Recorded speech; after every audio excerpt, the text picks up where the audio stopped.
Hajime mashite, Ariyanti Senmogakono no Nabil Tomoshimasu Yoroshiku Onegaishimasu. Perkenalkan, nama aku Muhammad Nabil Al-Ghifari dengan nomor induk 23250124. Di sini aku mau menjawab sekaligus mempresentasikan tentang soal UAS Jepang. Oke, untuk yang pertama ada reading comprehension, yang dimana di sini ada percakapan tentang seseorang yang sedang membeli baju. Saya akan membacakannya. Pertama, Irasaimase,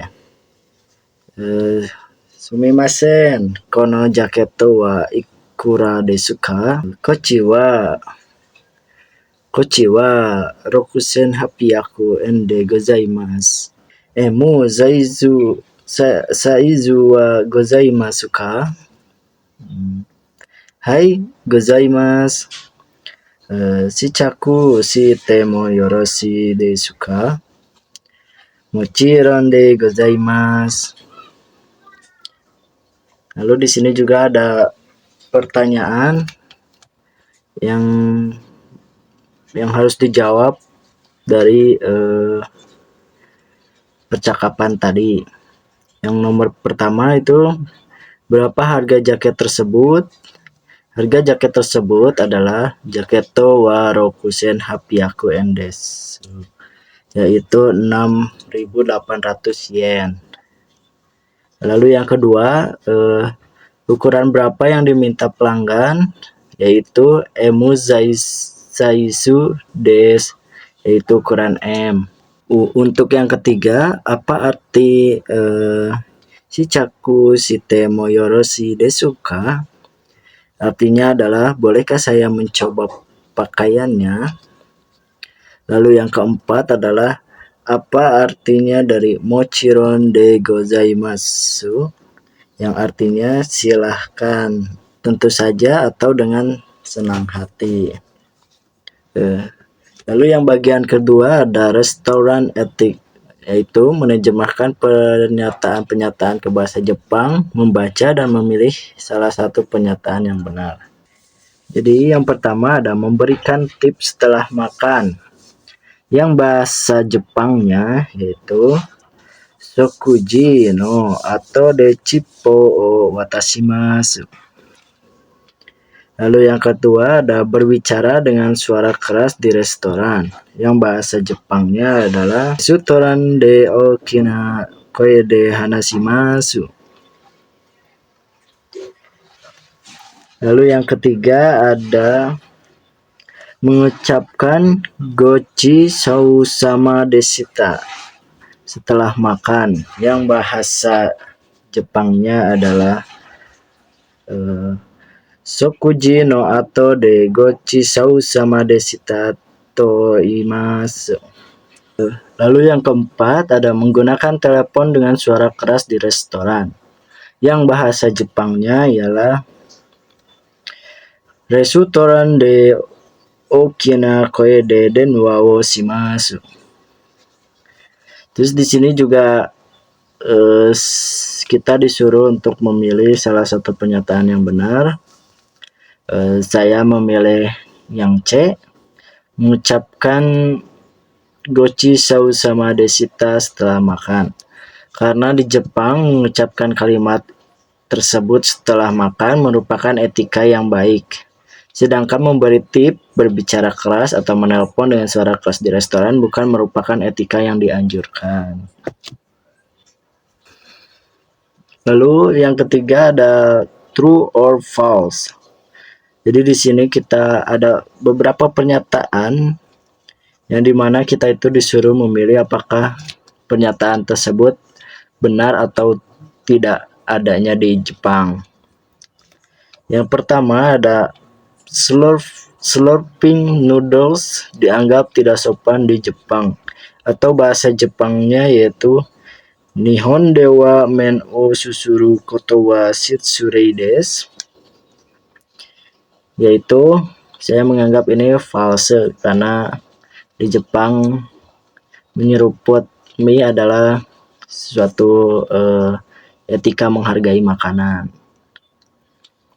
Lalu yang kedua ada memberikan tip merupakan budaya umum di Jepang, atau bahasa Jepangnya yaitu Nihon dewa Chippu o Watasu koto wa Ipan teki desu, yaitu false. Saya menjawab false karena memberikan tip bukan merupakan budaya umum di Jepang.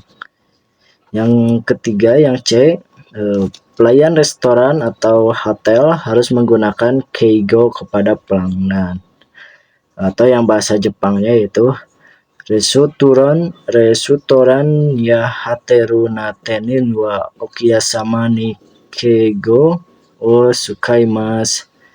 Ya, ini adalah true karena pelayan restoran atau hotel tuh harus menggunakan keigo untuk pelanggannya.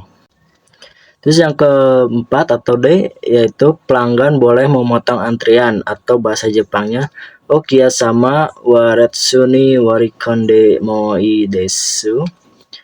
Ya, saya jawab false karena ya seperti yang kita tahu di Jepang itu sangat tertib, maka pelanggan itu tidak ada yang boleh memotong antrian. Ya, itu tidak ada di Jepang. Terus yang kelima ada E, kebersihan merupakan bagian penting dari konsep omotenashi, atau yang bahasa Jepangnya seiketsu wa omotenashi no teisetsu na bunbun desu. Yaitu benar karena kebersihan itu bukan bagian paling penting dari konsep omotenashi. Lalu di sini juga kita disuruh untuk memilih pernyataan yang benar hanya dua. Jadi kesimpulannya di sini pernyataan yang benar hanya dua, yaitu pelayan restoran atau hotel harus menggunakan keigo kepada pelanggan, dan kebersihan merupakan bagian penting dari konsep omotenashi. Oke, masuk ke pertanyaan keempat, yaitu sentence construction, yang dimana di sini saya disuruh membuat 4 kalimat menggunakan present positif, present negatif, past positif, dan past negatif. Untuk present positifnya yaitu watashi wa hoteru de hatarakimasu, yaitu artinya saya bekerja di hotel. Lalu yang present negatifnya saya membuat kalimat kono mise wa takaku arimasen, yang artinya toko ini tidak mahal. Lalu yang past positif yaitu kino restoran ikimashita, kemarin saya pergi ke restoran. Lalu yang past negatifnya saya membuat kino wa kaimasen deshita, yang artinya kemarin saya tidak beli. Lalu yang kelima yaitu basic kanji writing. Kita disuruh menulis kanji angka dan kata-kata yang sudah dipilihkan.